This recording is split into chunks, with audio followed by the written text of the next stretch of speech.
Урматтуу биздин подписчиктер, биз сиздерге Ош шаарында болуп аткан дагы бир курулуш боюнча маалымат бермекчибиз. Мынау сиздер көрүп турган курулуш бул подиум деп аталат.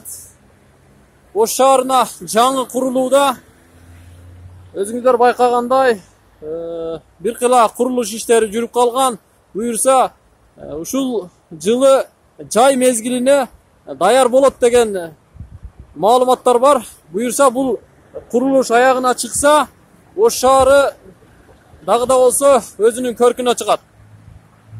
Бул подиум кайсы жерде жайгашкан деген суроо боло турган болсо, биз азыр мына өзүңүздөр байкасаңыздар болот.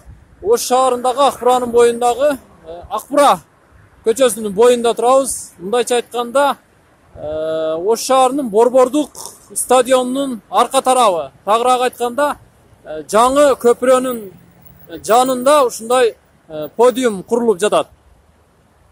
Азырынча бул подиумдун курулуш ишине канча бюджет сарпталып аткандыгы боюнча так маалымат бизде жок. Бирок учуру келгенде ал маалыматты да сиздерге жеткиребиз. Буюрса, ушул курулуш аягына чыкса, бул жерде Ош шаарындагы чоң майрамдык иш-чаралар ушул жерде өтөт деген ишеничтебиз. Мына курулуш иштери кызуу жүрүп атат. Бирок биз учурдан пайдаланып сиздерге